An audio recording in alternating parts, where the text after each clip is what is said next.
Hello there, this is Steve here in Sydney of the Lay Gnosis website, truebluehealer.com. That's where in just 20 minutes you can awaken the divine spark in you that you probably think is only a rumour, but there's physical evidence available. The divine spark certainly exists within you, and it's verifiable physical evidence. Okay? If that interests you, go and do the beginner's tour at truebluehealer.com. There's lots of other people who've been there before you, and you can follow in their documented footsteps. Okay? So, I'll leave you with that. Now,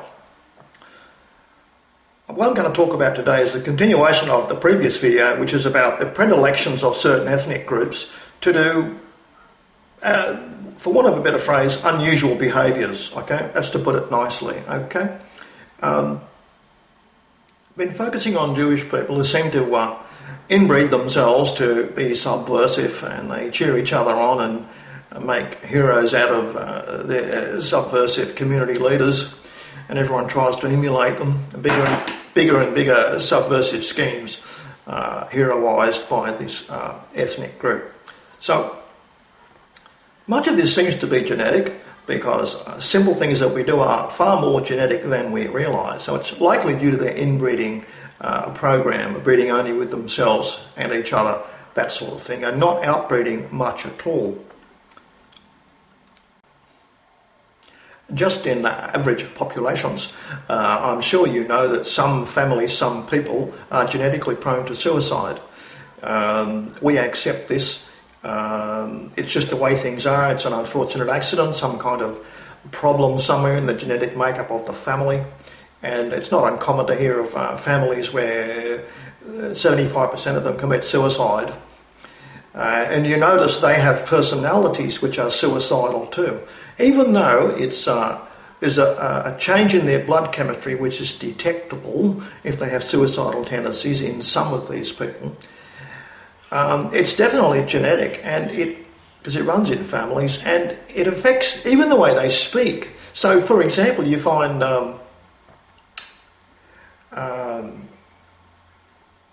they use expressions which are suicidal in everyday conversation, such as, for example, well, marriage would just have to be the final nail in the coffin. Okay, there's entire groups of people who talk like that and ultimately do themselves in after repeating those sort of homilies mindlessly for decades, and then they do themselves in just like their grandfather did, that sort of thing, right? So you accept the fact that much of even what we do and say, or what occupies us, is really genetic, you see. Likewise, we could say the same about people who are serial substance abusers. There's probably a genetic reason why they keep using poisons all the time. It's an unhealthy obsession. It's likely to be self-destructive, and we often sort of go, why in hell do they keep doing that? But they keep doing it anyway, and underneath it all is a very strong genetic drive, most likely. So it shouldn't surprise you then if you can relate to the idea that some people are just genetically prone to suicide, well, then other people might be prone to murder. It's highly likely that serial killers have a genetic predisposition, right? So jihadis might be prone to that sort of thing, for example, right? So just by listening to conversations and looking at historic records, we can join dots and form more sophisticated opinions, hopefully to make a better world for ourselves. So we have the Jewish people who do seem to be absolutely obsessed with the Holocaust. They have a playful name for it, Shoah business. Shoah being the Hebrew word for Holocaust, you see. Never stop talking about it, and it's a huge milking cow. They make a fortune. The grandchildren and the great-grandchildren of alleged Holocaust survivors get pensions from Germany, right? So to make money, you'd keep talking about that, wouldn't you? Ad infinitum into the future. This is for people who never actually got Holocausted. They survived, but they tell such horrific stories. All their children grow up to claim compensation for having to listen to these horrifying stories of people who didn't actually get killed. Can you believe it? So that's quite a racket, isn't it? Just from conversation, talking about things and producing a literature that reflects that. That's quite a predilection, isn't it, for Holocaust, genocide and mass slaughter, isn't it? It's a money-making enterprise. Not funny. Now, the Holocaust story is all about being basically almost professional victims. It certainly is a big money spinner, and it's a source of cultural pride, and they use it for cultural blackmail to achieve political ends all over Europe and America, you see. So we believe this conversation constantly presented to us that the Holocaust was a terrible thing that happened in the 1940s, and therefore we all have to do what the Jews say. So it's a highly questionable narrative because the Jewish-owned and operated Rothschilds own the Red Cross. They reported only 271,000 deaths at Auschwitz, not 6 million. Okay, so that's just a small seed of doubt. I hope you can follow that up. There's lots of websites today presenting all the evidence on a single page, and you can make up your own mind about that, okay, as to the genuineness of the claim that 6 million people who have no names and addresses died. Okay, you cannot find the listing. I challenge you to go and get it off the net, off Google. Now, the Holocaust story is about playing victim to the maximum to get cultural and financial gain, benefit, book publishing profits, that sort of thing. Certainly is a money spinner. And I suppose you might think that Jewish people have always been on the rough end of things because they've been thrown out of 45 countries. You know, that's a logical conclusion. Well, it's more than that.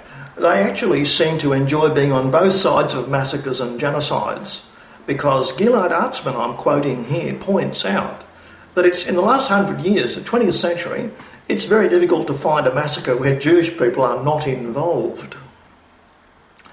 So they're not only into being the victims of massacres and holocausts and genocides, but they are strategically involved in perpetrating them. Does that surprise you, that they're on both sides of the equation and they revel in it? The same way that we love doing all the other things we do, skin diving, skydiving, scuba diving, all the stuff, wonderful stuff you can do in the physical existence that you have. These people seem to concentrate on Holocaust, genocide, that sort of thing. Just like the suicidal people who are forever talking about marriage being the final nail in the coffin and that sort of thing. So, Gilad Atzmon is a dissident Jewish blogger and author, and he points out that there's been some pretty big massacres this century, and Jews are involved in all of them. Should we be surprised? Because it's their obsession, their predilection, their genetic tendency to want to revel in the idea of genocide, mass slaughter, Holocaust, etc., because they just love the whole thing. It's sort of like what we would do. We'd go diving on the Barrier Reef. They revel in Holocaust. Okay, so genetic tendency highly likely in their behaviour, subverting every nation they can and using the Holocaust to beat people into submission by forever playing the victim.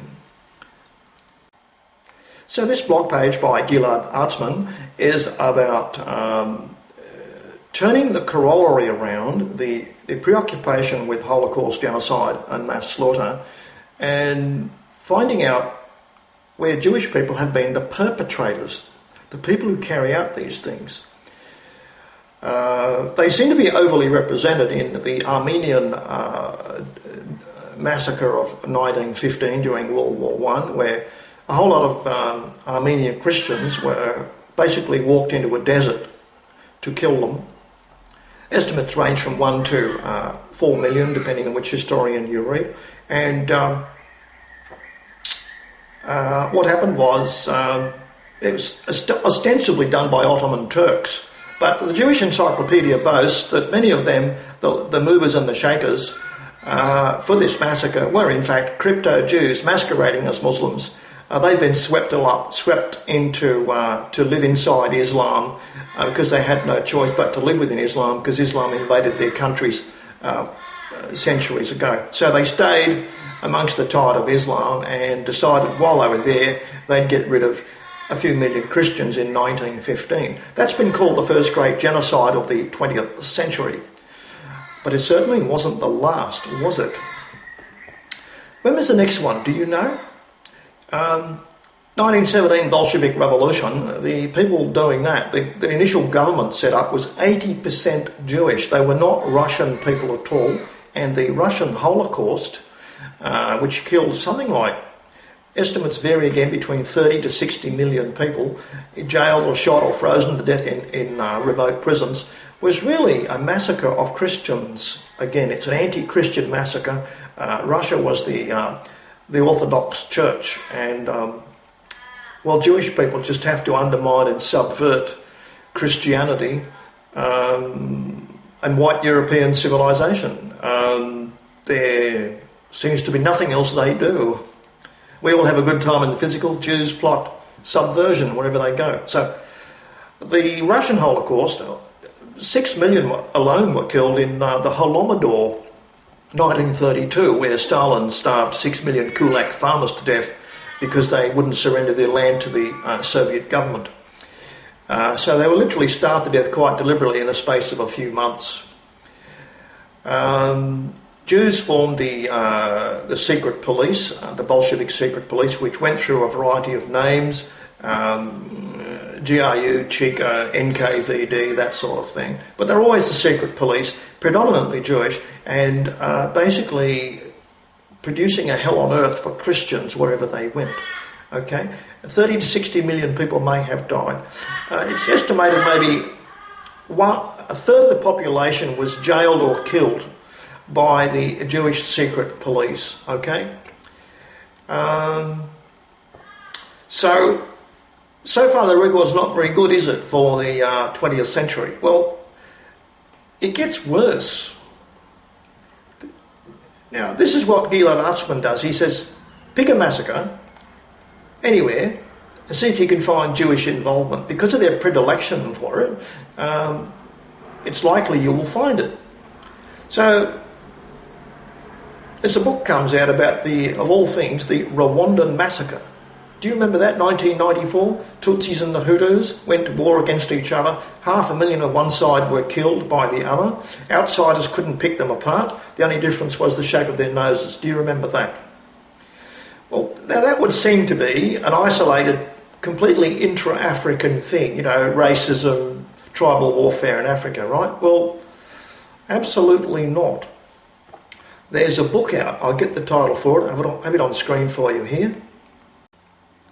Now here we've got a book referred to on this blog page by Gilad Atzmon. It's written by Seva Plocher. He's talking about Stalin's Jews, and he details the horrors perpetrated by Jews in the Stalinist revolution, the Bolshevik revolution starting in 1917, right? So I'll put it, and the lead line of this article is, written by Seva Plocher, the author, is that he says, we must not forget that some of the greatest murderers of modern times were all Jewish.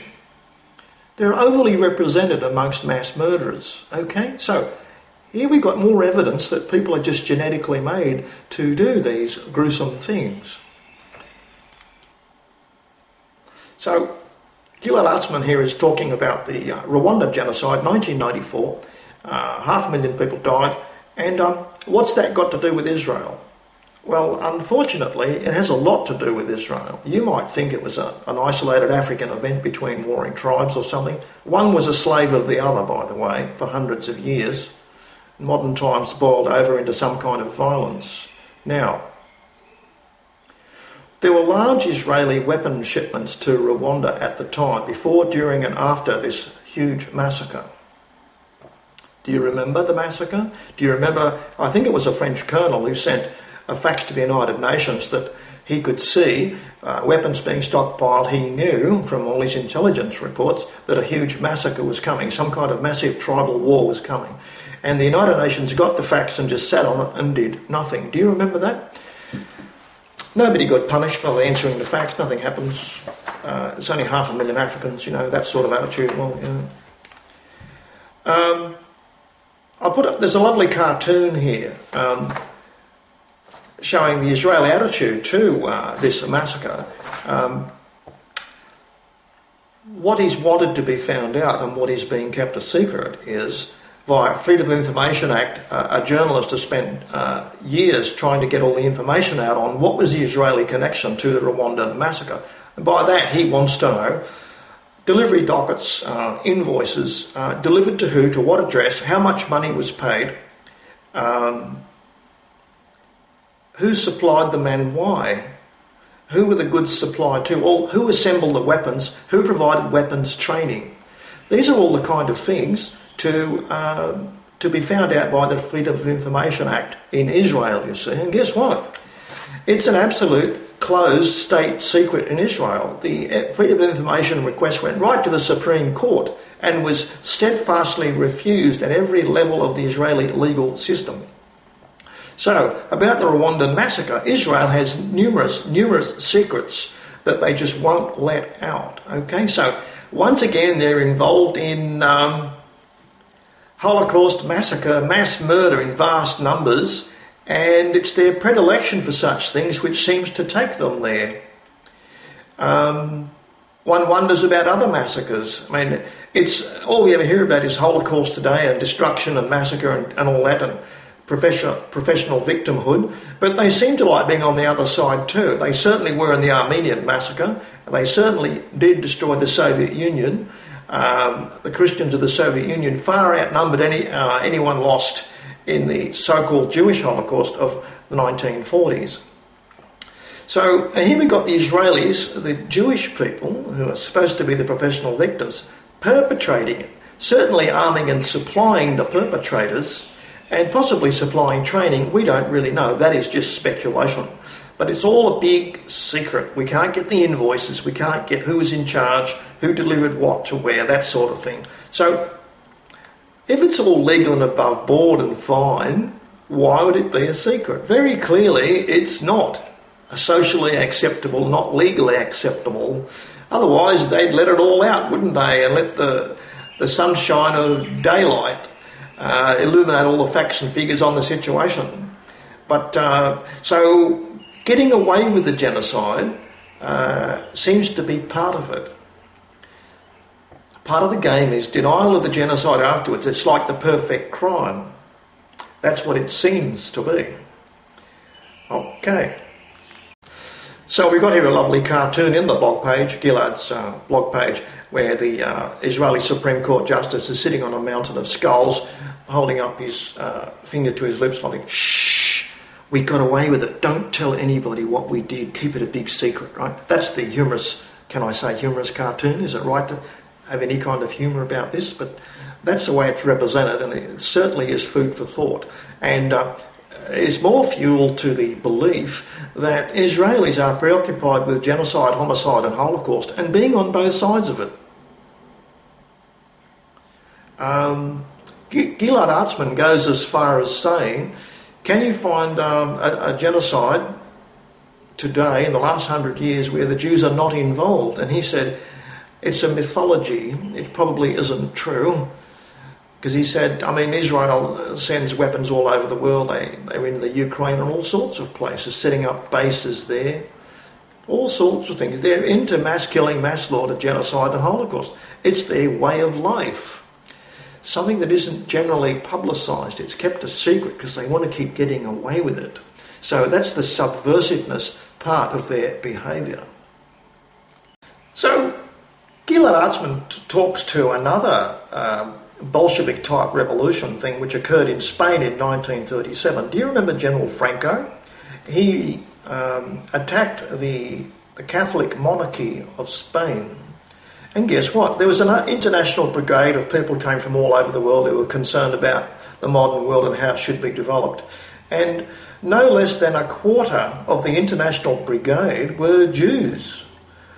They're only 2% of the world's population, but they were a quarter of the international brigade attacking the staunchly Catholic monarchy of Spain, which has been a thorn in the side of Jewry for hundreds and hundreds of years, okay? So once again, it's Jews against Christians again in 1937 Franco Civil War Spain. The revolutionaries won because General Franco said he only won because of the massive secret support he got from Britain, which I read as British Jews, hiding all the invoices, rerouting things, laundering delivery addresses and stuff like that. General Franco said it wasn't the fifth column that won the war for him, it was all the secret British supplies he got, almost certainly from British Jewry, okay, closely riddled right through the British government, okay?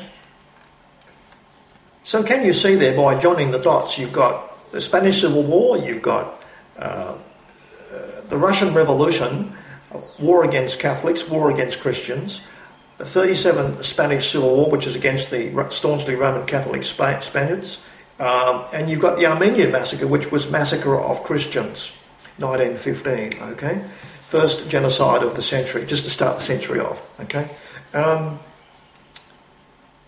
So Jews are attracted to massacre, slaughter, and a revolution. And I really can't put it any better here than Gilad Atzmon himself. I'll read it out to you.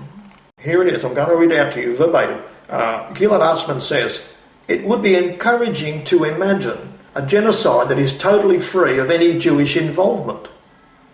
But sadly, the Rwanda genocide just doesn't fit into this mythical category." Okay? What he's saying is you're very hard-pressed to find a modern-day genocide in the last 100 years where the Jews are not involved. Okay? So that now connects to the genocide of Europe at the moment. The crime is that they're white and they're Christian, and there's got to be an ongoing genocide. It's like a project, like a hobby project that the Jewish ethnic groups always have going against surrounding societies. So the importation of people from all over the world is being advanced by George Soros and a whole pile of groups paid by him. He's worth $24 billion, and he's got all kinds of organisational groups giving money, supplies, transport, to shoehorn as many people into Europe as possible from the third world to destroy Europe. Okay, so this is the Bolshevik Revolution all over again, and they're using third world people as foot soldiers to just flood Europe.